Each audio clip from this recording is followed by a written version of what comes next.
Faqila lil ghuraba waqila man hum ya Rasulullah wa qala alladziina yaquluna idza fatahina sadaqallahu al-azim wa sadaqa rasulul karim inna nahnu 'ala dzalika syahidin wa syakirin. Langkah yang pertama, marilah sama-sama kita memuji Allah Subhanahu wa Ta'ala, yang mana oleh Allah pada hari yang mulia ini masih memberikan kesempatan kepada kita, kesempatan menghirup oksigen dan melepaskan karbon dioksida, yakni kesempatan hidup, nikmat hidup. Kita masih bisa menikmati bagaimana indahnya fatamorgana dunia. Kita masih menikmati bagaimana indahnya surga dunia. Tapi kita harus janji, hakikat kehidupan di akhirat yang di surga dan dunia lebih indah daripada surganya dunia, lebih indah daripada alam dunia. Lalu Allah Subhanahu wa Ta'ala yang telah memberikan kepada kita kenikmatan yang sangat luar biasa, yakni nikmat iman dan nikmat Islam. Seandainya nikmat iman dan Islam tidak ada pada diri kita, mungkin kita tidak tahu yang namanya mobil, belum tahu kita yang namanya wirid-wirid keyakinan, tidak tahu kita yang namanya pengajian. Mungkin kita masih lalai dengan menjumpa langkah utama. Mungkin kita masih ada di Mimara ataupun ada di Pura, di tempat ibadahnya orang Hindu, di tempat ibadahnya orang Buddha, di tempat ibadahnya agama Konghucu, ya, di tempat ibadahnya para munafikin. Tapi alhamdulillah dengan ada nikmat Allah, nikmat iman dan nikmat Islam yang sudah diberikan oleh Allah kepada kita, insya Allah hari ini kita sudah tahu siapa Allah, siapa Rasulullah, siapa guru yang wajib kita hormati, siapa ibu dan ayah, dan bagaimana konsekuensinya apabila kita durhaka kepada mereka, dan siapa diri kita yang sebenarnya. Itu sebab dengan adanya nikmat iman dan nikmat Islam yang diberikan oleh Allah Subhanahu wa Ta'ala. Lalu apabila ada seorang bertanya, tentu Ustaz, Abi, kenapa kita harus memuji Allah Subhanahu wa Ta'ala? Di antara nikmat iman dan Islam ada satu nikmat yang sangat-sangat besar diberikan oleh Allah Subhanahu wa Ta'ala dan tidak mampu kita balas. Walaupun kita orang yang sangat kaya, orang yang sangat berpangkat, orang hartawan, orang murah, kita di Aceh Timur ini kita paling kaya, tidak bisa kita memberi nikmat tersebut, tidak bisa kita membalas nikmat tersebut. Nikmat apa? Yaitu nikmat taufik yang telah diberikan oleh Allah kepada kita. Apa itu taufik? Karena taufik dan hidayah adalah dua kalimat yang lazim malum. Karena kalau Allah sudah memberikan taufik kepada kita, tapi tidak diberikan hidayah, sama saja. Takdir kehidupan manusia, ibu-ibu yang pengajian yang yatim yang dirahmati Allah Subhanahu wa Ta'ala, contoh taufik yang telah diberikan oleh Allah Subhanahu wa Ta'ala kepada kita. Kita dilahirkan oleh seorang ibu yang beragama Islam. Kita dilahirkan dari rahim seorang ibu yang beragama Islam. Kita dilahirkan di dalam keluarga penganut Islam. Lalu kita tinggal di perkampungan orang Islam. Lalu di saat kita lahir, dari mata bayi kita di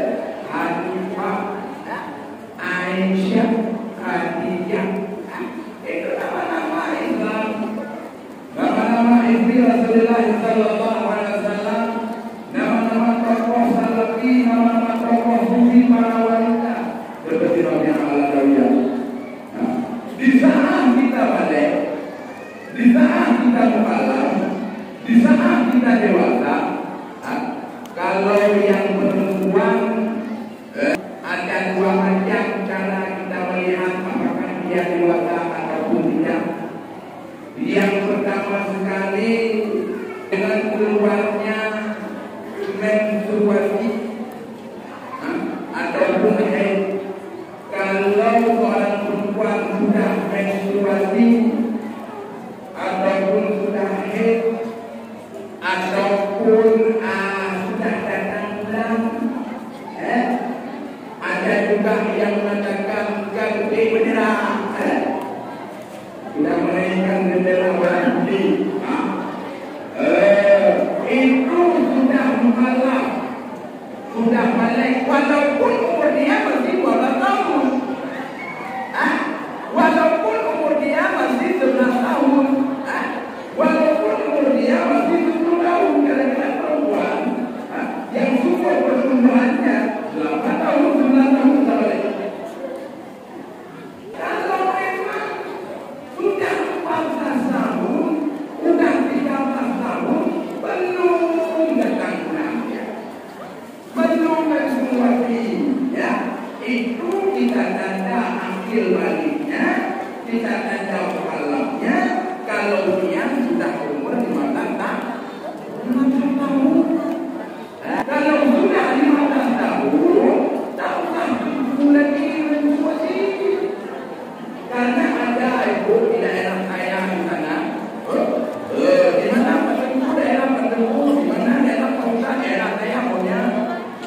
Saya pernah tinggal di Aceh Utara, saya pernah tinggal di Sabah, saya pernah tinggal di Banda Aceh, saya pernah tinggal di Calang, saya pernah tinggal hampir seluruh Aceh itu saya pernah tinggal. Cuman kalau saya insyaAllah pernah lagi Perlah, dari Taman Aceh Melang Buana, saya balik ke Perlah tahun 2007. Jadi ada di daerah saya itu udah 20 tahun tak sholat.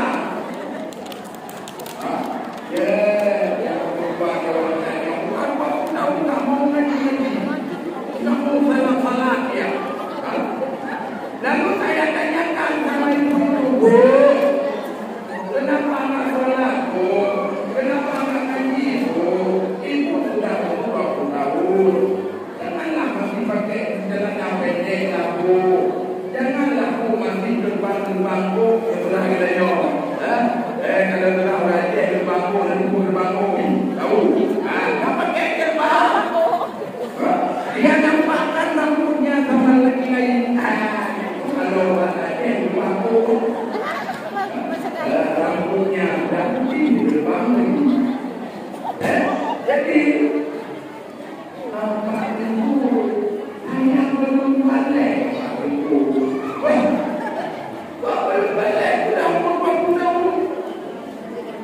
Ya, Pak Tenku dibilang sama ustaz saya, dibilang sama nabi saya, kalau belum menstruasi, nggak balik. Ada perempuan yang memang kadang-kadang umurnya sudah 30 tahun belum menstruasi. Kembali kepadanya. Yang perlu ingin saya ceritakan adalah di saat kita balik, ini kalau kita ceritakan kepada lagi kita adalah bertolak dalam ini dulu. Di saat kita sudah balik, tidak usah lagi kita ajak Pak Imam pergi ke tempat tunggu suci di Kauha. Tidak perlu lagi kita bilang, Pak, saya sudah balik, tolong dengarkan syahadat saya. Asyhadu an la ilaha illallah wa asyhadu anna Muhammadar Rasulullah. Iman saya kan sudah pasti Pak, saya sudah bersyahadat. Tak usah lagi, karena kita dilahirkan dari seorang ibu yang Islam, dilahirkan di dalam keluarga Islam, jadi seorang anak takwin kepada ibunya. Ibunya Islam, dia Islam. Ayahnya Islam, dia Islam. Nah, nikmat taufik yang seperti itu yang sangat besar diberikan oleh Allah Subhanahu wa taala yang tidak mampu kita membalas.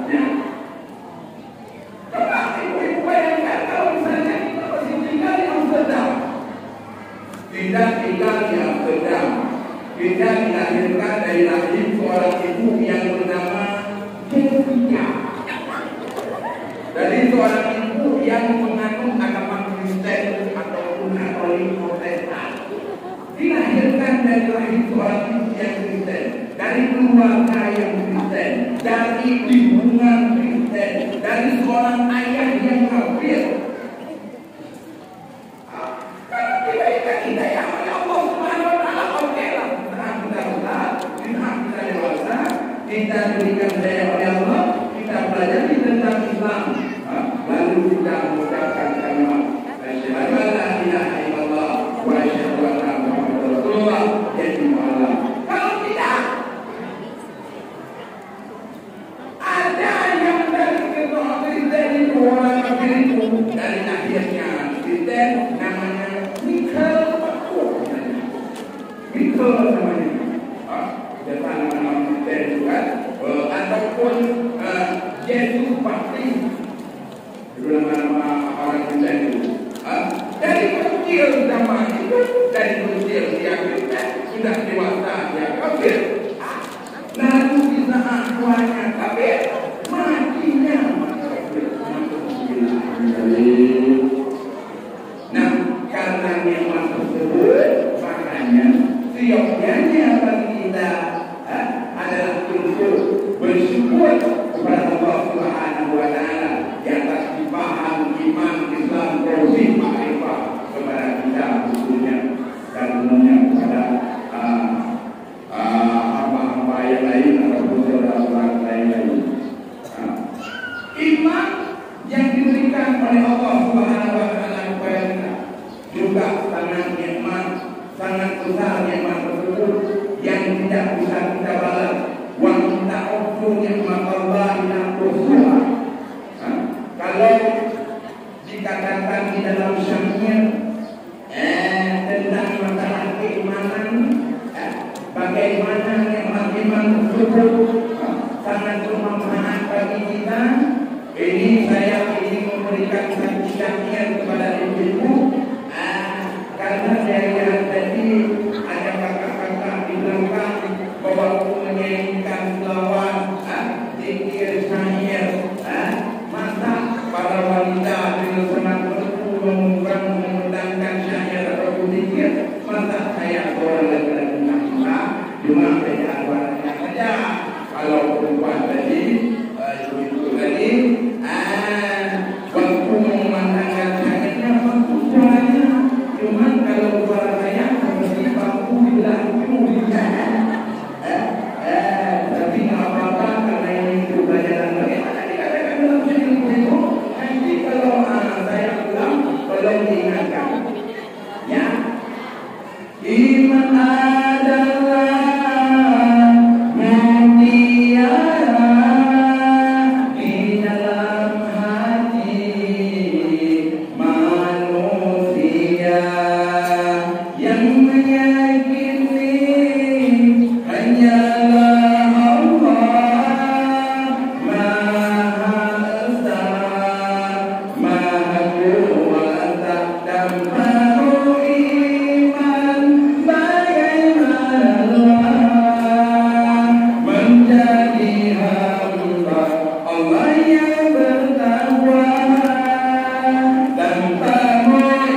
Kalau kamu sudah balik, kalau kamu sudah dewasa, tuntutlah ilmu agama, pergilah ke pesantren. Walaupun ayahmu seorang Pak Imam, jangan kamu pikir, jangan kamu pikir nanti kamu jadi Pak Imam. Walaupun ayahmu seorang ustaz, jangan kamu pikir ilmu dari ayahmu bisa mewarisi. Kita bisa mewarisi harta daripada ayah kita. Kita bisa mewarisi harta daripada ibu kita. Kita bisa mewarisi harta daripada keluarga kita. Tapi tidak dengan ilmu agama. Salawat dan salam kita berdoa kepada Allah Subhanahu wa Ta'ala. Semoga Allah kiranya selalu memberikan rahmat jasa kepada Baginda Rasulullah sallallahu alaihi wasallam, yang mana oleh Baginda Rasulullah yang telah membawa umat manusia dari alam jahiliyah kepada alam Islamiyah, dari alam kebodohan kepada alam yang penuh dengan ilmu pengetahuan, dari alam yang semua manusia telanjang, dari alam semua wanita yang ada harga dirinya, dengan adanya Rasulullah sallallahu alaihi wasallam. Sekarang makhluk yang beradab, sekarang makhluk yang punya adab, makhluk yang ada harga diri adalah para ibu-ibu dan para wanita. Ibu sidang pengajian inisiasi yang dirahmati Allah Subhanahu wa Ta'ala, di saat masa Rasulullah sallallahu alaihi wasallam mengembangkan dakwahnya pada masa jahiliyah, pada masa Abu Lahab, Abu Jahal zaman dahulu, dalam suatu riwayat para wanita menjadi budak daripada orang-orang kaya. Wanita tidak ada harga dirinya, wanita hanya dipakai sebagai pelampiasan nafsu mereka. Wanita ini merupakan manusia terendah katanya pada masa itu. Dalam suatu riwayat di saat seorang perempuan datang bulan ataupun seorang perempuan menstruasi, itu gelas yang mereka minum, itu piring yang mereka makan. Payah sama bulan bahasa mereka tidak mau makan satu piring dengan istrinya yang sedang menstruasi. Mereka tidak mau minum dengan gelas yang telah diminum oleh istrinya yang sedang datang bulan. Begitulah jeleknya perempuan pada masa itu. Perempuan tidak kasih pakai jilbab, perempuan tidak kasih pakai rok setengah telanjang seperti itu menjadi seorang bulan. Tetapi dengan bangkitnya Rasulullah sallallahu alaihi wasallam, dengan adanya Islam yang merupakan rahmatan lil alamin, para ibu-ibu sekarang ada yang berjaga memakai jilbab, memakai rok, memakai kain sarung. Beginilah pakaian kita, ibu-ibu. Beginilah pakaian kita, umat muslimah. Beginilah pakaian kita yang dihargai oleh syariat, yang diwajibkan oleh Allah Subhanahu wa Ta'ala. Umi harap dimaafkan kalau memang ada kesalahan daripada saya. Kalau Umi ada guru, ada ustaz, tolong ditanyakan bagaimana kita berpakaian yang benar. Kalau pakaian yang benar yang seperti ini, ibu-ibu, kita tak boleh memakai sesuatu pakaian yang membentuk anggota tubuh. Tidak boleh. Itu pasalkan kita akan menutup aurat juga. Yang diwajibkan bukan menutup aurat, tetapi menutup warna aurat. Kita berpakaian terlihat oleh laki-laki, kita boleh tidak berpakaian, itu sama saja boleh dilakukan. Makanya orang itu di kota belah, di bagian Naruan macam di semua toko-toko itu, mereka menjual legging, menjual celana pendek, celana hitam itu untuk dipakai di dalam rumah, bukan di luar rumah, ibu-ibu. Kalau pakai adanya sama orang balik ini jadi ini, kita pakai di luar atau di dalam, tapi mereka jawab ini pakai di dalam, kita pakai di dalam. Nah, kalau kita pakai itu legging di luar, sudah seperti apa? Oh, ikan tombol. Dulu pemenang itu. Makanya kita tak boleh memakai pakaian dalam di luar. Itu supaya kita para wanita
agamanya, mereka menilai wanita itu.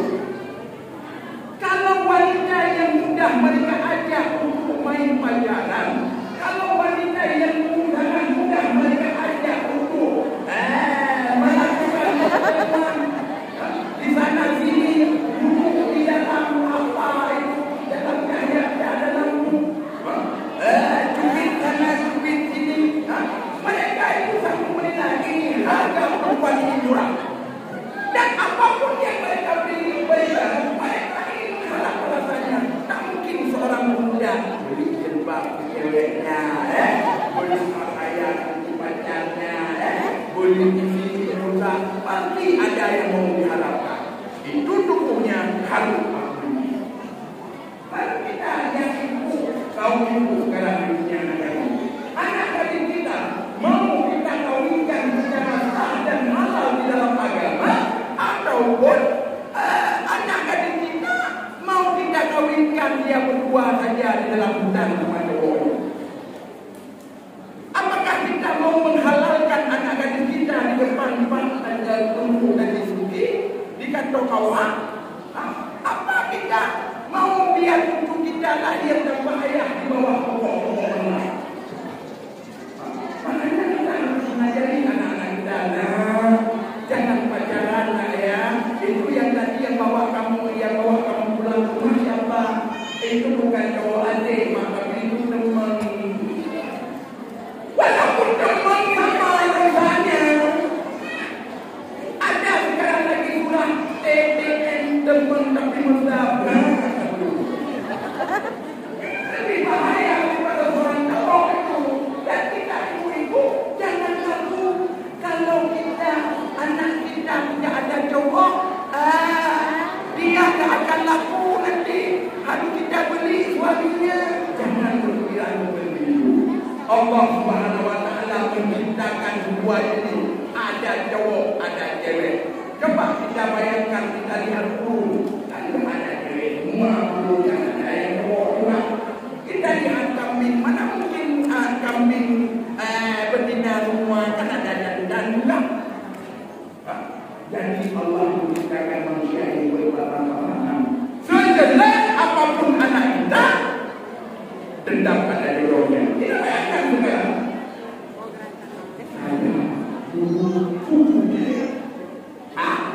Badan besar seperti minyak lagi, habis itu ikan dengan hantu. Dengan hantu, orang waktu hantu, apa itu? Takut dia lihat kita. Tetapi ada juga kan kita suami kita. Makanya kita jangan takut anak kita ada suami kalau tak bercerai. Ada kampung saya. Kalau dia lihat teman-teman anak dia banyak cowok yang datang, tetapi ketempat anaknya ada yang datang, dia sudah cukup. Dia bilang sama anak muda, kenapa kamu datang ke rumah si Rohamah terus? Kenapa kamu tak pernah datang ke rumah anak saya? Yang menolaknya jalan dianu seperti itu kita cara mendidik anak kita hancur yang berat. Karena pergaulan yang seperti itu bisa terjumus kepada pergaulan bebas. Untuk menciptakan halalnya hubungan antara seorang cowok dan cewek, untuk menghalalkan hubungan antara seorang laki-laki dan perempuan, yaitu dengan cara nikah. Makanya kalau kita lihat anak perempuan kita, sudah ada cowok-cowok yang mau mendekatinya, sudah datang cowok-cowok kita 4 kali ataupun 5 kali, kita bilang sama cowok itu, kamu dari mana? Saya dari anggota NAMU. Gimana? Ini contoh ini. Jangan marah orang anggota NAMU. Saya dari NAMU. Anak siapa kamu? Ayahmu siapa? Ibumu siapa? Lalu apa hubunganmu dengan anak saya?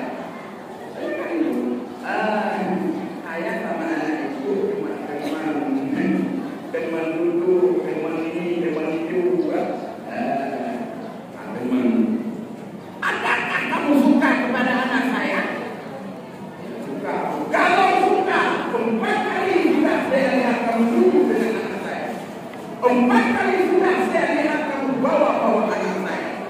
Sekarang bawa orang tuamu ke sini kalau memang kamu serius. Tak usah kamu berbanyak maksiat dengan anak saya. Kalau dia takut. Begitu. Jangan kita kata dia dibawa anak kita menerima aku muda. Anak dia aja. Kalau kita tua anak kita.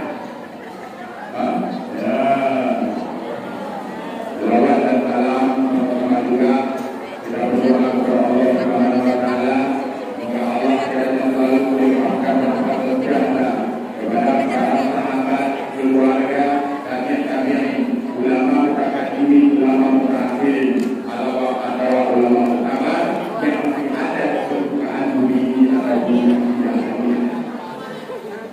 yang kami muliakan. Bapak Haji kampung Penarung Baru Dusun Antara, yang kami muliakan Bapak Imam Kampung Penarung Baru, yang kami muliakan Bapak Imam Masjid, Bapak Imam Kampung, yang kami muliakan panitia masjid, dan kepada Tuhan hadapan tokoh adat, tokoh makan yang ada di sini di Kampung Penarung Baru, dan yang kami muliakan kepada ketua pengajian inisiatif yang tidak bisa saya sebutkan satu persatu beserta dalam dan yang kami muliakan pada seluruh jamaah ibu-ibu yang hari ini kita sudah meluangkan waktu untuk duduk di tempat yang mulia ini, yaitu Baitullah, di Masjid Baitur Rahman Jakarta ini, dalam tujuan kita menuju Masjid Zikir, dalam tujuan untuk membaca Yasin, dalam tujuan untuk mendengar tausiah, dalam tujuan untuk mendengar ceramah. Kita berdoa kepada Allah Subhanahu wa taala, langkah kita pada hari ini diberkati oleh Allah. Kita berdoa kepada Allah Subhanahu wa taala dengan kegiatan-kegiatan yang seperti ini kita diberikan kebahagiaan oleh Allah di dunia dan akhirat, dan diberi hakikat kehidupan yakni syurga dan na'im. Dan kita berdoa kepada Allah Subhanahu wa taala, bulan Ramadan yang sudah diambang pintu, mampu kita laksanakan ibadah-ibadah yang ada di dalam bulan Ramadan, baik itu ibadah puasa, baik itu ibadah sunat salat tarawih, baik itu ibadah-ibadah tadarus, dan ibadah-ibadah yang lain. Amin amin ya rabbal alamin. Ibu-ibu, bapak-bapak, sidang jamaah yatim yang dirahmati Allah Subhanahu wa taala. Supaya kita berbahagia di dunia dan akhirat. Supaya kita berbahagia di dunia dan akhirat. Begini bahasa Indonesia saya paham kok. Ibu dengar, seperti saya mulai jadi begini saya bisa bahasa Indonesia saya paham apa enggak? Kalau enggak paham tidak. Saya kalau berbahasa Indonesia seperti Ustaz Abdul Samad ataupun Ustaz Darul belum bisa. Tetapi kalau berbahasa seperti ini, insyaAllah untuk dipahami mungkin paham. Tetapi kalau memang untuk berbahasa Indonesia seperti di dalam kampung Indonesia, saya belum bisa. Kalau nggak bisa, kenapa duduk di depan kami? Ya sudah ada undangan lah. Kalau memang tahu saya nggak bisa bersiap, kenapa diundang ya OS?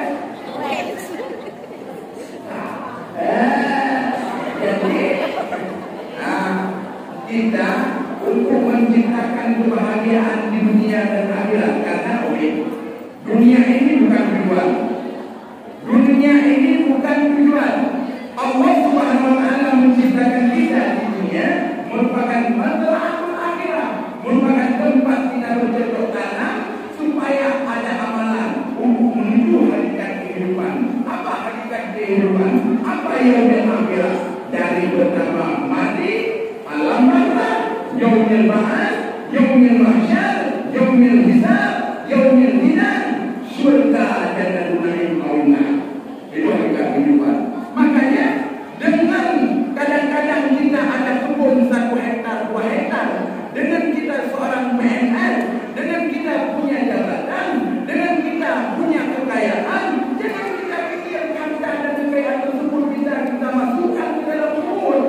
kalau tidak ada malam. Jangan kita pikir saya tidak akan diambil, tidak mati. Dan saya masih bisa hidup 1000 tahun lagi. Umur sudah 80. Rambutnya sudah beruban. Di mana-mana rambutnya beruban. Kan tempat tumbuh rambut itu banyak.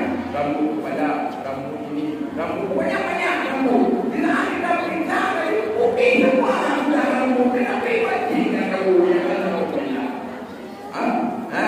Itu masih hak. Jadi supaya kita berbahagia di nanti hayatnya, harus kita ciptakan di dalam kehidupan kita takwa kepada Allah Subhanahu wa Ta'ala. Harus kita ciptakan halal di dalam hubungan, halal di dalam bermakanan, halal di dalam pergaulan, halal di dalam harta, halal di dalam keluarga, halal dan baik. Yang harus kita ciptakan. Kalau tak seperti itu, tak bahagia. Tapi tahu dunia kita ini kira dunia. Kalau dunia ini oke, dengan ada harta kita dimuliakan oleh orang, dengan ada pangkat kita dimuliakan oleh orang. Tetapi ingat, berapa banyak orang yang berpangkat dan orang yang kaya yang sudah kita kubur dalam Allah, yang tidak ingat kepada Allah. Hari ini mereka teriak-teriak di alam banda. Ada orang mulia. Tak kami dengar kok. Tak pernah kami dengar ada. Waktu mana orang ini dalam banda kalau yang ada kami dengar walaupun barang itu karena kita sering melihat kita sendiri di Indonesia, karena kita sering melihat yang namanya hantu ini. Kita pikir itu orang yang sudah meninggal jadi hantu. Makanya kalau di daerah saya itu, kalau orang yang meninggal itu dikubur balik. Ataupun di Wikipedia Moderna dia begini. Kamu tenang aja di sana ya. Kamu di sini sudah saya pelihara. Jangan kamu jadi hantu. Jangan kamu jadi arwah mana. Ada seperti itu ini. Kalau orang sudah mati, pasti di lagi. Banyak dia dengar. Orang yang sangat sudah indah dia di alam bawah sana. Tak ada jemaah. Orang yang maksiat sudah dikenal kita oleh Allah Subhanahu wa Ta'ala. Tidak ada nanti kalau ada datang dari dunia ini kita bilang sama anak dia, ibu tadi malam dan di depan rumah. Dia ini, dia. Kamu tak pernah sendiri ya? Kamu harus sendiri. Mana ada? Orang mesti masa jadi yang enggak jadi yang hantu itu ini. Ya, gimana? Untuk mencapai kehidupan bahagia di tiada akhirat, ciptakan hubungan yang baik. Kita perlu hubungan yang halal. Kita harus memperhatikan anak-anak kita, baik anak kita itu cowok atau cewek, harus berhubungan dengan lawan jenisnya dengan hubungan yang halal, hubungan yang diridai oleh Allah Subhanahu wa Ta'ala. Seperti yang kita katakan tadi, kalau memang dan dia sudah sama-sama suka, sudah sama-sama cinta, sudah sama-sama rindu, ngapain diundur-undurkan waktu lagi, bawa waktu tawa. Nikahi mereka terus, biar kita tidak berusaha sama Allah. Kalau tidak segera kita nikahi, semakin mereka pacaran, semakin banyak dosa yang mereka lakukan kepada kita. Alhamdulillah. Itu kalau halal di dalam hubungan. Juga harus kita ciptakan halal di dalam berpakaian. Seperti kita bilang tadi, berpakaianlah sesuai dengan syariat. Jangan kita berpakaian seperti pakaian orang kafir.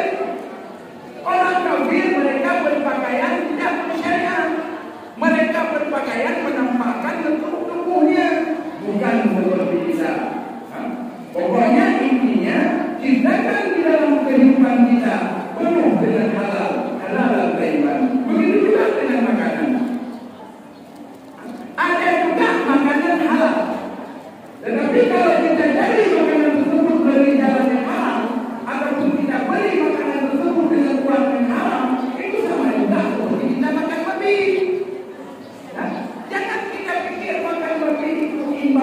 aja kita makan itu halal.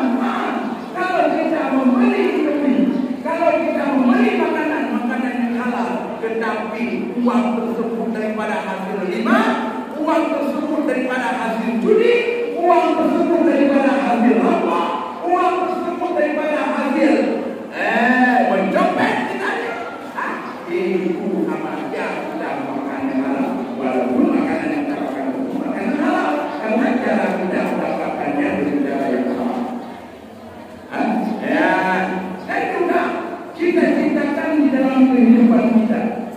Alhamdulillah Ibu, Umi, ini sudah mau pemilu ya. Ini sudah mau pemilu dan banyak caleg-caleg kandidat mau berbanyak. Mereka selalu membuat janji-janji sama masyarakat. Pilihlah saya, kalau saya terpilih nanti kampung itu akan saya komen pakai emas. Pilihlah saya, kalau saya terpilih nanti muda-muda saya kawinkan gratis. Pilihlah saya, kalau saya terpilih nanti di jalan kampung penanun baru ini akan saya aspal semua. Tadi saya terpilih, saya bilang sama Abu Bakar, inilah perjuangan katanya. Sangat tertinggal. Apa kata tertinggal itu? Coba Ibu lihat. Saya 125 kilo. 125 kilo karena dibilang sama Abu masyarakat kampung baru penanun sangat mengharapkan kedatangan kita.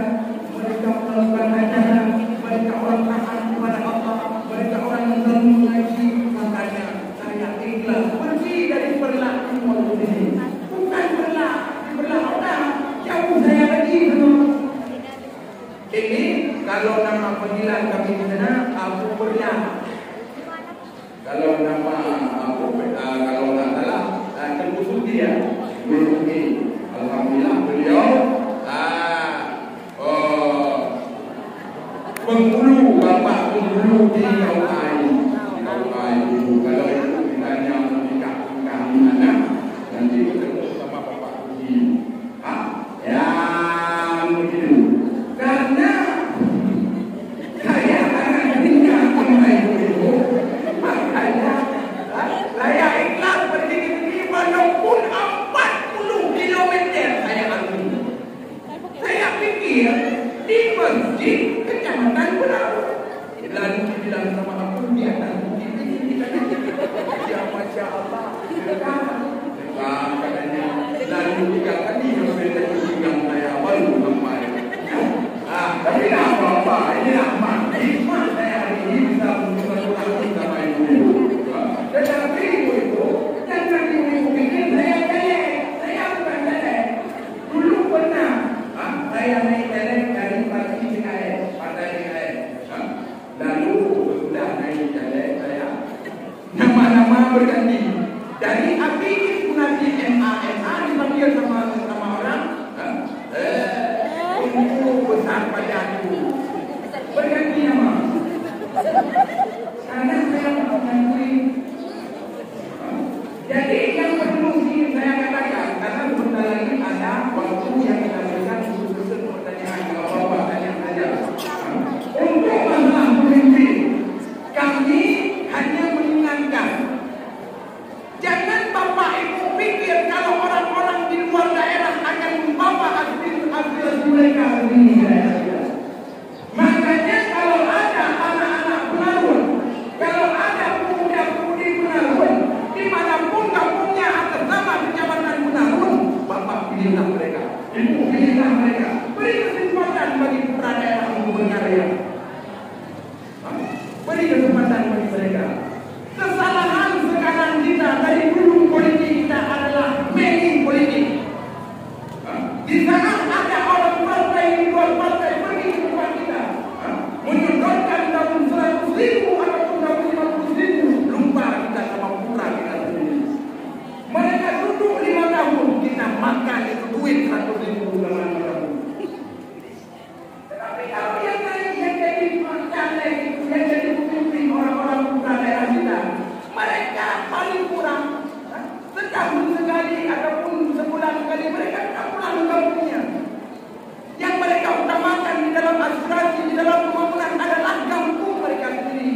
jadi ambil terus. Ambil terus apapun yang dikasih. Tetapi pilihan kita bukan dendam, ya. Yang mana harus kita pilih, ya. Jadi saya nggak pernah dakwah atau ceramah berbahasa India. Kalau saya sekolah tamat SD, tetapi saya sekarang sudah ada SH. Kalau nama lengkap saya Abi Ibnadi Muhammad Ali Susahimu. SH itu kan Susahimu. Saya dapatkan SH itu sama ayah Dapi besar, ayah Ali. Di situ, ya. Tapi saya sekolah sama SD. Insya Allah karena saya sekolah ada sekolah sama SD, tidaklah saya berbahasa Indonesia. Makanya jangan diketahui kalau bahasa Indonesia saya harus mengambilkan karena saya bahasa Indonesia yang lancar berbahasa Indonesia itu kan banyak ustaz-ustaz. Alhamdulillah. Jadi saya tekankan sekali lagi, kami tekankan sekali lagi, berpolitiklah ibu-ibu politik yang halal. Bagaimana politik yang halal? Bukan politik yang politik. Nanti kalau ada bukan kita menaruh buat pertemuan. Ibu-ibu saya mengenai mohon waktunya itu, semoga saya menjadi dewan nanti kita akan membangun berbulan. Ada duit? Jangan seperti itu. Bayar kopi dulu. Kalau enggak, aku tak akan bertemu. Jangan seperti itu. Karena yang seperti itu jadi politik. Jadi kita mencoblos dengan pilihan kita, dengan hati nurani kita, orang kebanggaan kita, anak-anak putra daerah kita.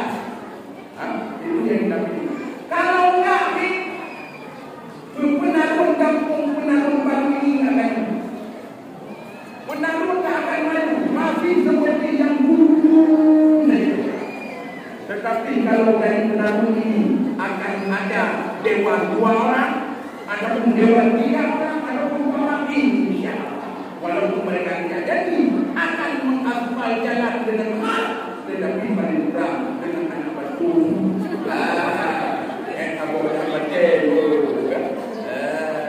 Kalau dia lihat orang-orang punya, bila kopi, mati, ya, kawasan tadi, yang saja. Mungkin ini lagi tentang masalah bulan Ramadan. Insya Allah nanti seperti pertemuan tadi, habis hari raya nanti kita akan melakukan kegiatan seperti ini. Kegiatan seperti ini harus berjalan. Kegiatan yang dilakukan oleh Allah. Kegiatan yang ada di dalam buku-buku mereka.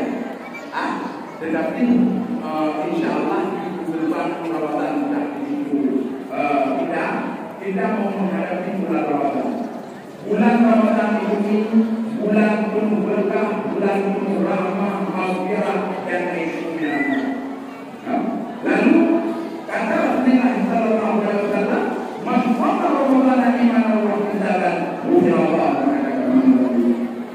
Barang siapa yang berpuasa di bulan Ramadan dengan penuh kesungguhan, dengan penuh keimanan, itu Allah akan membalas, itu Allah akan mengampuni segala dosa mereka yang telah terdahulu. Penuh keimanan dan kesungguhan, berarti mereka bukan berpuasa dulu saja. Menurut mereka berpuasa mata, puasa hidung, puasa telinga, puasa tangan, puasa kaki, puasa. Sebab ada yang saya puasa dulu saja. Perutnya aja yang lapar, tetapi dia terus menjadi mencoba. Mulutnya ada yang lapar, tapi dia selalu mendengarkan yang haram. Hidup mulutnya ada yang puasa, tapi hidungnya hidup yang haram. Perutnya ada yang lapar, tapi tangannya menjamah yang haram. Perutnya ada yang lapar, tapi kakinya pergi ke tempat yang haram. Itu tidak benar satu puasa. Makanya puasalah yang penuh keimanan dan bersungguh-sungguh. Insya Allah, ghufirallahu ma taqaddama min dzambi. Allah akan mengampuni dosa-dosa kita yang telah terdahulu. Makanya jangan kita sia-siakan ibadah di dalam bulan Ramadan.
rezeki, halal ibadah, halal memilih hidup depan, semuanya serba halal menuju akhirat. Pada kesempatan ini saya mengkondisikan para jamaah untuk bertanya. Pertanyaannya bebas. Nanti kami persilakan ibu-ibu yang mau bertanya di depan, karena kegiatan kita pada hari ini direkam oleh media. Jadi siapa yang mau bertanya nanti akan kelihatan di media. Sengaja kami atur demikian, mohon maaf. Ini strategi daripada editor Buatan TV agar kegiatan ini akan sedikit terasa awal. Jadi pada ibu-ibu yang mau bertanya nanti kami persilakan dengan memperkenalkan namanya, kemudian menanyakan pertanyaan dan langsung dijawab oleh guru kita. Untuk kesempatan sesi pertama kami beri kesempatan untuk dijawab. Nanti yang ingin bertanya kami persilakan tempatnya di sini, langsung perkenalkan diri kemudian bertanya. Kami persilakan.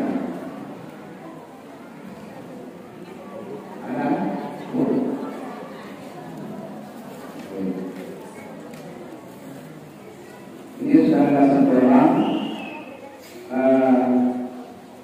yang bertanya, tapi tidak secara langsung. Kami inginkan ada ibu-ibu yang langsung bisa bertanya. Silakan.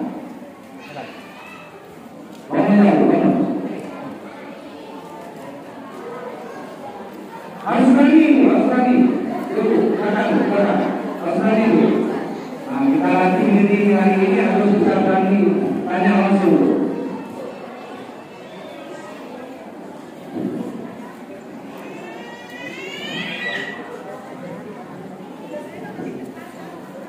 Di sini harus langsung dulu. Pertama itu memperkenalkan diri, kemudian langsung bertanya. Silakan. Assalamualaikum warahmatullahi wabarakatuh. Baiklah, nama saya Mustada dari Ulama, yaitu Rusun Kumpau 1 ya Pak ya. Saya mau tanya nih Pak Ustaz. Ini kan kita memasuki bulan suci Ramadan. Saya mau tanya, apa dibolehkan seorang perempuan membaca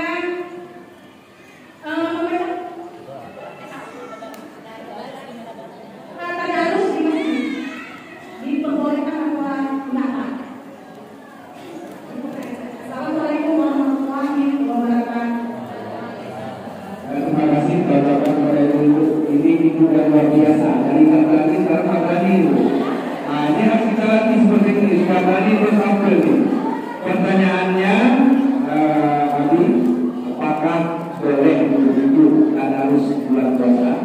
Dipersilakan. Terima kasih atas pertanyaan Ibu Mariana dari Mahkamah dari Kumpau. Memang pertanyaan yang sangat bagus. Apakah dibolehkan kami bertadarus yang berpuasa di bulan Ramadan begitu ya? Alhamdulillah pertanyaan sangat bagus dan boleh.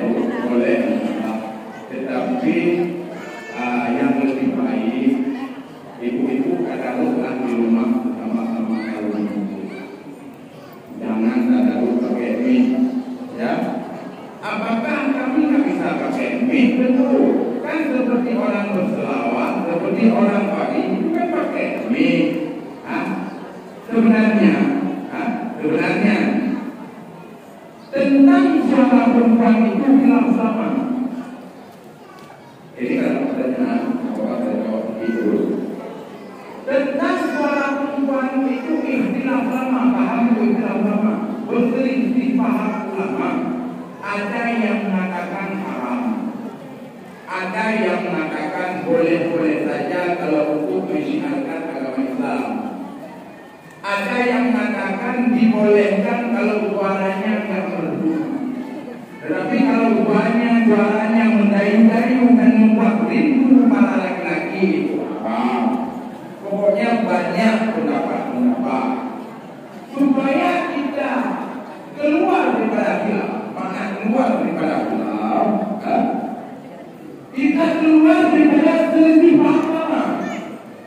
Di saat kita keluar daripada selisih para ulama, kita sudah mencapai titik aman.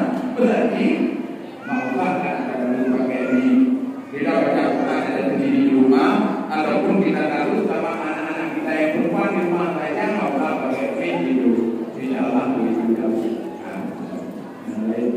Jadi siapa Yasin yang menyatakan Allah Subhanahu Wa Taala itu jawaban yang telah kita dengarkan tadi yang disampaikan oleh Ibu. Bolehkah perempuan mengadu ulama? Boleh, tapi lebih baik supaya keluar dari laki-laki ulama, perempuan lebih baik mengaji di rumah. Baik, untuk kesempatan selanjutnya kami bersama ini saya baca dulu. Siapa yang mungkin terbangun ini? Kalau ada yang lagi sekolah, kalau ada yang belum menikah sekolah, oh ini enggak nih. Apapun sebenarnya kita ulama dan apapun. Assalamualaikum warahmatullahi wabarakatuh. Waalaikumsalam. Perkenalkan saya Faria dari Bukit Tiga. Langsung pertanyaan saya. Yang pertama adalah bagaimana hukumnya kalau perempuan melewati PKD itu? Seharusnya pada saat haid itu minum, tapi karena ada puasanya tidak boleh, hanya pilih minum tidak boleh. Karena yang harusnya tidak haid dan puasanya tidak boleh. Yang kedua, solusi untuk anak-anak pada saat kita sholat tarawih supaya anak-anaknya berbaca, ada yang pakai pampers, mungkin bisa cara dulu. Ada anak-anak yang belum sunat, itu kan sunat. Katanya kalau kita tempel pakaian saja itu sudah terkena najis dan sudah harus sholat dulu. Jadi solusi terbaik, karena kalau kita di rumah seorang saya sendiri di rumah, kadang main umum gitu ya Pak ya. Jadi mohon solusi terbaik untuk kita di rumah. Terima kasih. Assalamualaikum warahmatullahi wabarakatuh. Terima kasih Bu Alika. Pertanyaan yang dua. Yang pertama pertanyaannya adalah bagaimana supaya puasanya tidak bolong, Bu? Ya, ini menyangkut dengan masalah kami. Berarti pertanyaan pertama, Puasa tidak bolong menyangkut dengan masalah kami. supaya puasa tidak bolong. Ya, itu betul ya. Ya. Ada yang masa haid, kalau diminum haid. Ah. Kalau tidak diminum tidak haid. Oh ya. Tidak diminum tidak Ya. haid. Jadi pil itu yang diminum kadang ada masanya haid dan kalau enggak diminum ada yang masanya tidak haid ya. Jadi solusinya Bu ya. Gimana solusinya? Kemudian yang kedua menyangkut dengan ibu-ibu yang terawih bawa anak-anak ya. Bawa anak-anak sudah ibu yang terawih bawa anak-anak. Nah, ya. Gitu Bu ya. Bawa anak itu gimana? Habis. Maka anak-anak yang kita bawa ke tempat tarawih mengganggu orang lain beribadah atau bagaimana? Dibesarkan. Alhamdulillah pertanyaan yang sangat bagus. Seperti yang saya katakan tadi itu, saya akan menjawab kemampu saya dan kemampu ilmu saya dan pengetahuan saya dan bagaimana guru saya lah, ya. Dan tentang masalah PKB itu kalau nggak salah saya sudah ada musakarah di PLC. Yang inti daripada musakarah di PLC, kalau kita minum pil habis, ini kan saya jawab saya yang dulu. Kalau kita mengkonsumsi pil habis dalam tujuan supaya kita tidak mau punya anak dulu, ya, tidak mau punya anak dulu. Nanti kalau kita punya anak kita belum ada kerja, nggak bisa beli buku, nggak bisa beli ini beli itu haram. Karena yang memberi rezeki bukan PNS, yang memberi rezeki bukan dari kita dari Allah. Dan tujuan kita berpuasa adalah untuk punya anak, bukan yang mengambil kesempatan. Itu yang pertama. Yang kedua, kalau kita mengkonsumsi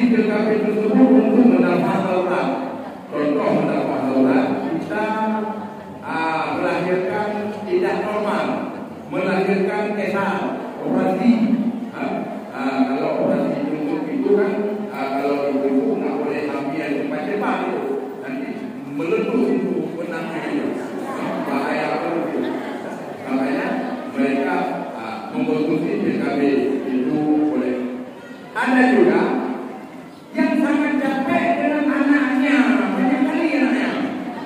1 tahun satu, 2 tahun satu, 12 tahun mereka keluarga, 12 model sudah anaknya, 1 model. Karena capek kali dalam mengurus anak itu dianggap berat oleh untuk menenangkan anak. Ya, untuk pertanyaan ibu tadi, bolehkah kita menyingkir kabel supaya puasa kita nggak bolong? Karena ada kabel yang waktu kita minum tertahan membuat hidup. Nah, menurut kebanyakan ulama dan yang saya tahu hukumnya haram. Kenapa? Karena sudah mengganggu kodrat wanita. Karena bukan jadi kebajikan itu. Kita kan ukur supaya 1 bulan penuh dan kita berpuasa. Kalau kita tak minum kita minum, 1 minggu kita berpuasa terus nanti tidak menstruasi lagi. Jadi kita mau mendapatkan keberkahan bulan penuh itu tidak dapat. Umi, jangan mengganggu kodrat wanita. Tidak menstruasi tersebut ada bulannya, ada tanggalnya. Ya, kalau kita menahan halangan tersebut, itu sudah mengganggu. Kita tidak bisa kita kodrat kita sebagai perempuan. Yang padahal itu rahmat bagi kita perempuan daripada Allah. Di saat kita halangan kita bisa makan. Kenapa harus kita berada ini? Dalam ya, jadi tentang masalah bagaimana hukumnya kita membawa anak-anak waktu sholat tarawih, lalu anak-anak kita mengganggu orang ibadah. Kalau kita membawa anak kita ke masjid ataupun musala untuk berjamaah tarawih dan kita mampu menjaga anak kita tidak mengganggu orang tarawih, itu hukumnya boleh. Tetapi kalau anak kita bandel itu kan,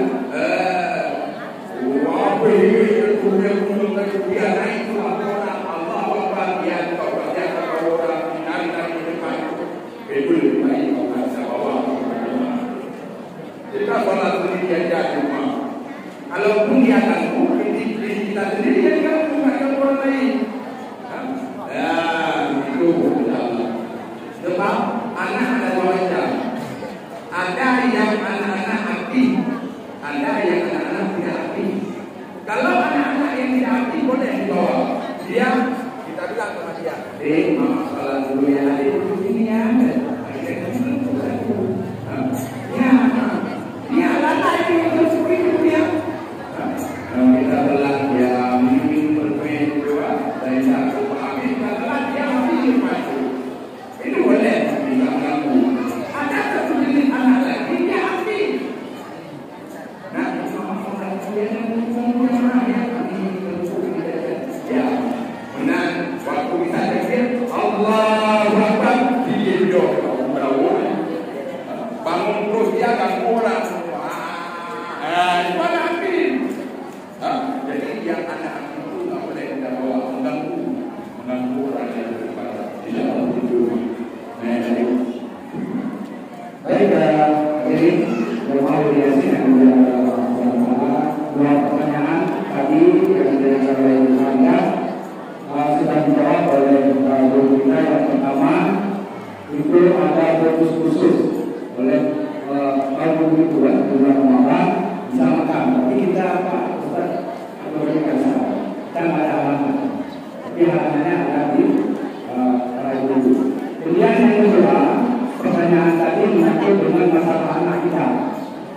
Bisakah kita bawa anak kita ke tempat sholat tarawih? Bisa dijawab dulu kalau anak kita mampu menjaga. Artinya tidak mengganggu ibadah orang lain. Tapi kalau mengganggu ibadah orang lain, sebaiknya kita sholat dulu di rumah. Selesai buku ini saya yakin semua ada bisa. Kemudian yang selanjutnya adalah pertanyaan kita berkesempatan nih menunjukkan pada buku pertanyaan ini bukan setengah jam lagi. Tanya aku setengah jam lagi kalau belum sampai jam kuota. Jadi biar kalau ini perkumpulan kita pada hari ini, ibu mau kesempatan untuk sesi pertama perwakilan.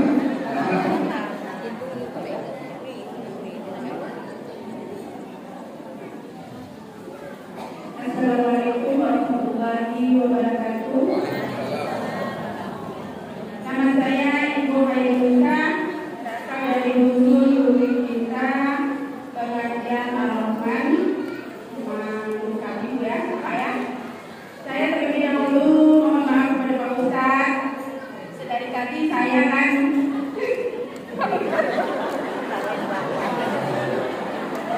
saya ketawa terus maksudnya kan. Saya mohon maaf Pak ya. Karena nanti kan Allah yang gerakan Pak. Jadi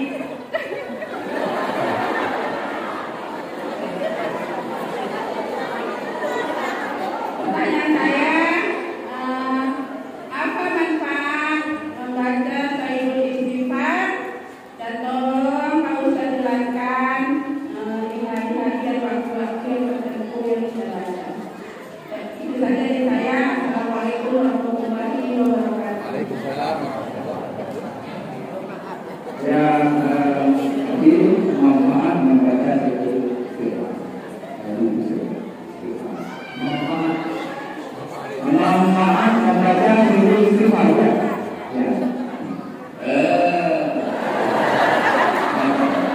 Alhamdulillah, pertanyaan yang sangat bagus. Ya. Nah, memang kita sangat dianjurkan beristighfar kepada Allah Subhanahu wa taala. Ya. Malah dalam suatu riwayat dikatakan oleh Imam Al-Ghazali rahimahullah, takabur manusia adalah manusia setelah sholatnya tidak pernah membaca istighfar.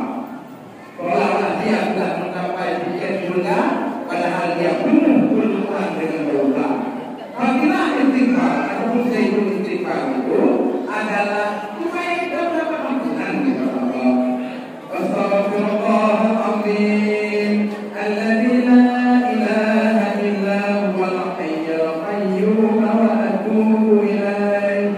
Ya Allah, laki ampun Pak ya Allah, tolong ampuni dosa saya ya Allah. Astagfirullah, aku minta ampun padamu ya Allah. Astagfirullah. Tiap-tiap kita selalu manusia yang penuh berumuran dengan dosa, selalu mengucapkan istighfar kepada Allah. Karena tidak ada manusia yang tidak ada salah, semua manusia bersalah. Tetapi manusia yang benar adalah bukan manusia yang tidak salah, tetapi manusia yang tidak salah merasa dirinya berdosa, lalu dia kembali kepada jalan Allah, taubat kepada Allah Subhanahu wa taala. Astagfirullah Rabbal baraya, astagfirullah minal khataya.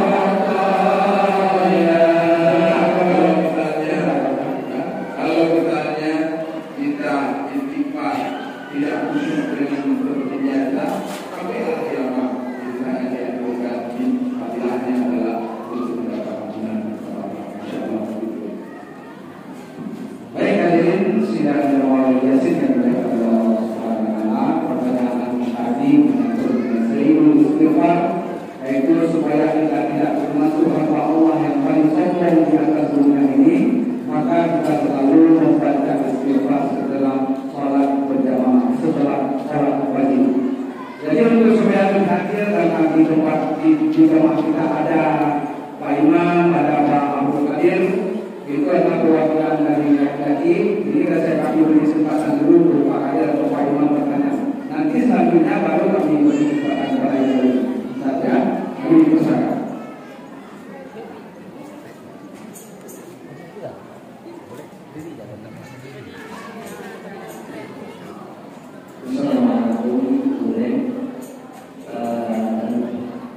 Assalamualaikum untuk ibu semuanya. Jadi baik, langsung saja nama saya Abdul Ghani.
di Sunarun ini satu pendapat.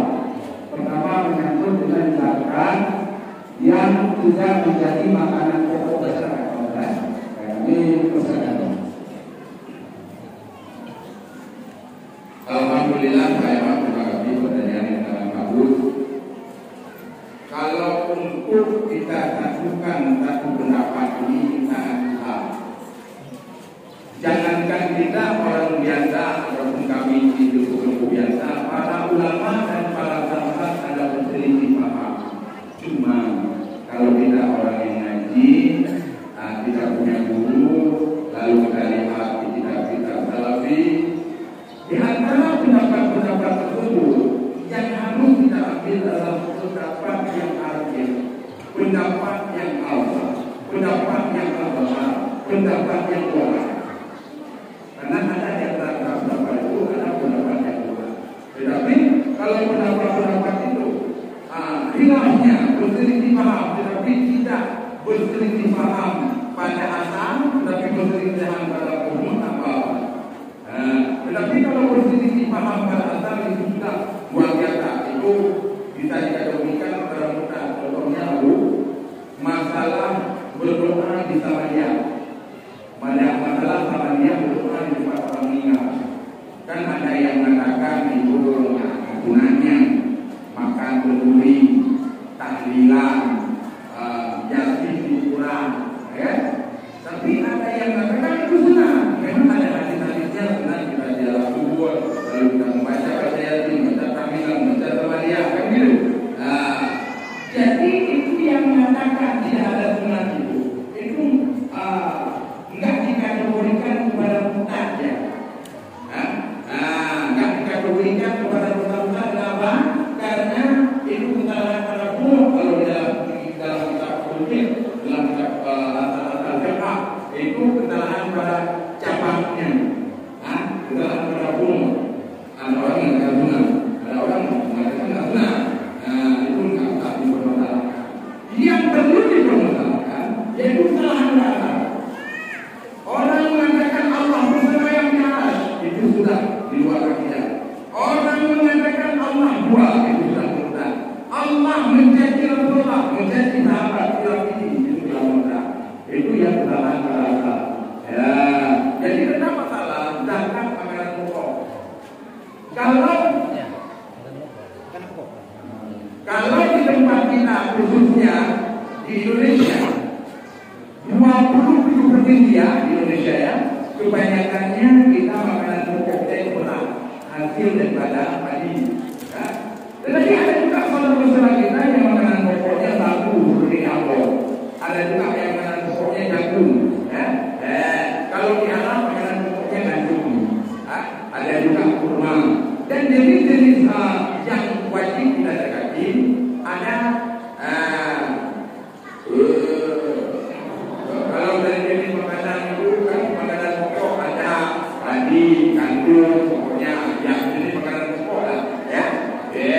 Ada yang jenis binatang, ya, lembu, kerbau, ya, kebiri, kambing, unta, ya. Ada juga yang dari buah-buahan. Kalau di buah-buahan cuma dua macam, kurma dan anggur. Sawit yang masuk dalam kategori kurma. Jadi pertanyaan Pak Imam tadi, bagaimana kalau membedakan yang tidak makan pokok ya? Ya, artinya gini, makan pokok yang sudah yang menjadi makan pokok untuk yang menjadi makanan pokok bagian di Indonesia adalah jagung.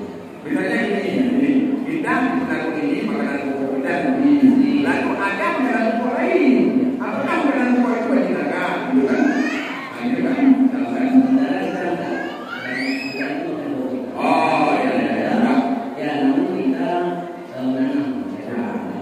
yang wajib kita biasakan adalah makanan pokok kita. Kalau kita tinggal di dalam satu daerah, makanan pokok kita tadi benar. Itu yang wajib kita biasakan. Kalau ada makanan pokok kita tanam, tetapi bukan makanan pokok kita, makanan pokok yang lain, itu nggak wajib.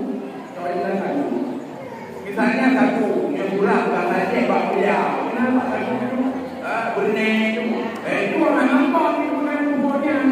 Lalu kita di Indonesia bulan luas, menanam bahasa hidup, pohon bahasa hidup.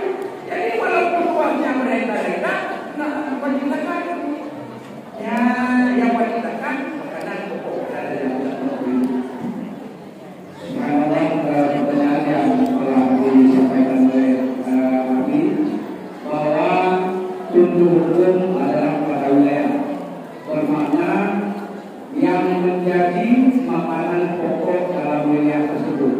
Walaupun kita tanam makanan pokok, tapi bukan makanan pokok kita, karena makanan pokok orang lain itu tidak wajib hukumnya membayar zakat.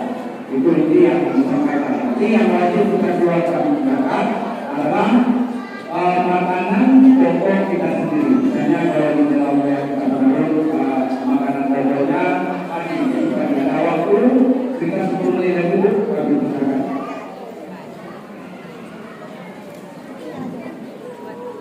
Assalamualaikum warahmatullahi wabarakatuh. Nama saya Nurlaila, saya dari Penarumangan. Di sini saya mau bertanya kepada Pak Ustaz tentang sembahyang sunnah ataupun pekerjaan-pekerjaan yang sunnah seperti umpamanya puasa. Jadi kita macam-mana hukumnya tentu kalau kita puasa sunnah. Cuma puasa Ramadannya masih banyak tinggal. Siapa yang lebih pertama kita kerjakan yang sunnah tadi sama yang fardu yang pada tadi. Hanya sekian saja. Assalamualaikum warahmatullahi wabarakatuh. Terima kasih kepada Ibu Nurlaila, ini juga pertanyaan yang cukup bagus menyangkut dengan masalah ibadah sunnah. Kemudian siapa yang lebih bagus duluan kita kerjakan ibadah wajib yang tidak hanya puasa wajib atau kita keluarkan ibadah sunnah. Terima kasih pertanyaan Ibu sangat bagus. Walaupun dengan Ramadan. Kalau misalnya kita banyak tinggal puasa wajib, ya, yang lebih utama kita kata yang wajib dulu. Jangan kita puasa sunnah terus yang wajib dulu dikatakan. Itu di bulan yang bukan bulan puasa. Tetapi kalau sudah di bulan Ramadan, aku nggak mau puasa bulan Ramadan. Mau kata-kata yang nggak mau. Udah masuk bulan Ramadan, nggak mau puasa Ramadan. Dikata Ramadan yang telah terdahulu itu udah terpaku. Nah itu nggak boleh. Jadi ini bulan-bulan yang bukan bulan Ramadan. Ya. Lebih bagus puasa Natal. Kalau memang kita tinggal puasa, ya. Tetapi misalnya kalau bumi mau melakukan puasa 6, kan? Nah, karena puasa 6 itu enggak, jangan itu bulan-bulan dia. Seperti bulan Tawet, aku tahu sekali bulan Tawet. Ya, beda dengan bulan Tawet. Jadi kalau misalnya mau dapat kelebihan puasa 6, puasa 6 ya dulu, habis puasa 6 karena lebih bagus kan?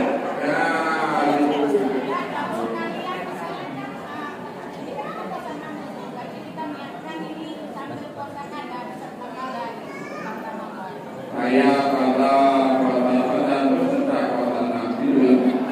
Itu niatnya ya. Akhirnya kita itu puasa, puasa ada beserta sunnah. Tetapi kalau puasa sunnah beserta kata itu karena sunnah tetap wajib. Tak boleh sunnah. Berarti kalau memang menyiapkan saya puasa beserta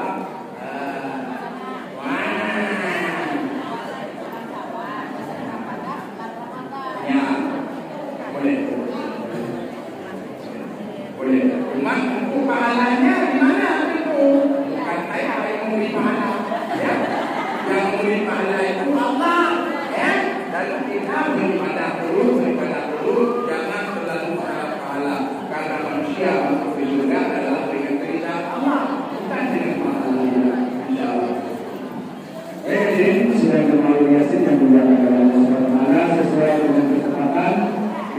menghadiri acara ini yaitu jam 12.04. Ini masih ada satu orang yang bertanya. Ini kami persilakan satu orang lagi yang bertanya. Sama kakak ibu ini tutup. Satu orang lagi yang bertanya. Ada? Ada satu orang ini? Yang bertanya? Ada? Oh ya. Mari aja Bu, nggak sampai. Oh.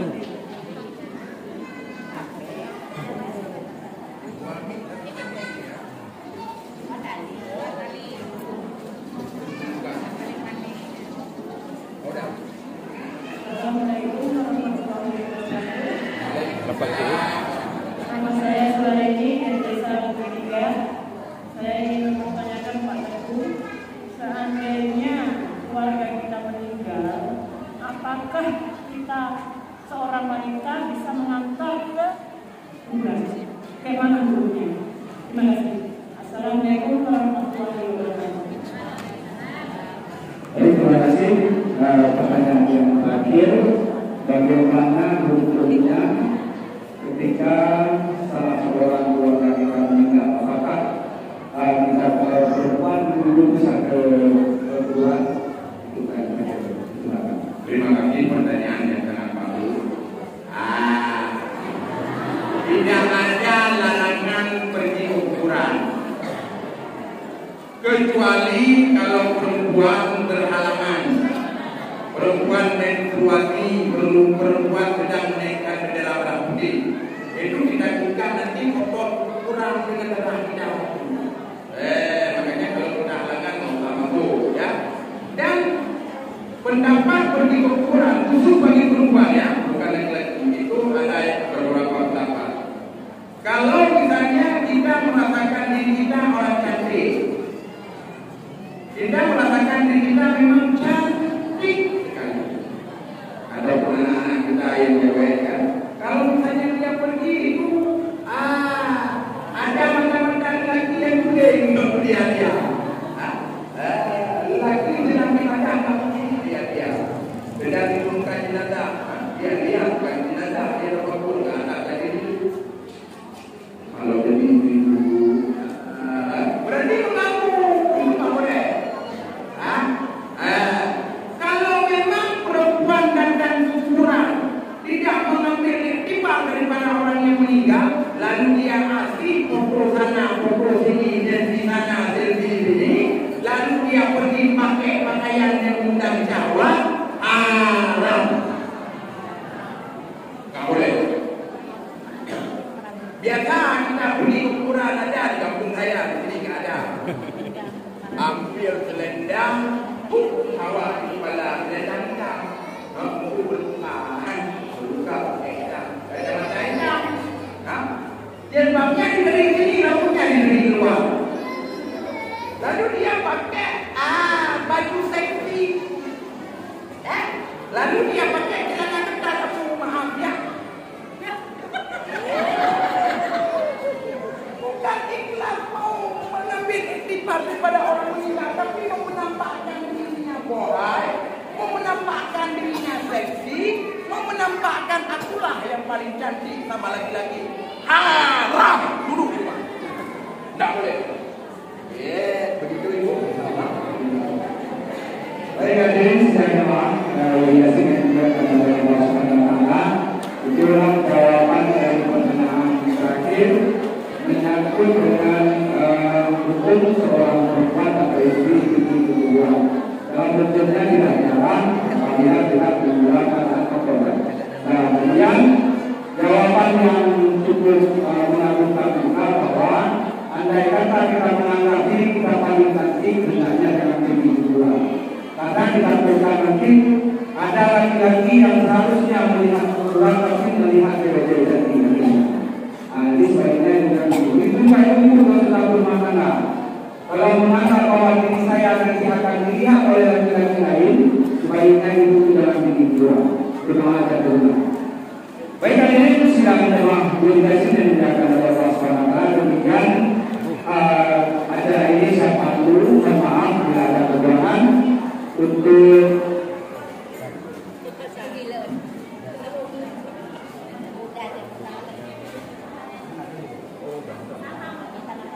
Ya, jadi mohon maaf barangkali ada kata-kata yang tidak tepat yang saya sampaikan dengan panduan acara pada hari yang ini.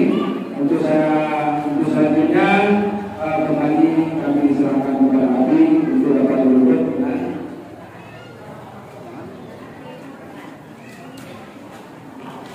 terima kasih kepada Abu yang telah menantu pertanyaan para jamaah, para guru. Sekarang kita berdoa kepada Allah, kita mengadakan keluarga kita, kita harap semoga acara yang kita jalani ini diberkati oleh Allah Subhanahu wa Ta'ala, dan supaya kita diberi keberkahan di dalam hidup, dan supaya kita diberi kebahagiaan di dunia dan akhirat, dan mendapat hakikat kehidupan yang di surga dan berkah. Amin ya rabbal alamin. A'udzu billahi minasyaitonir rajim. Bismillahirrahmanirrahim. Alhamdulillahirabbil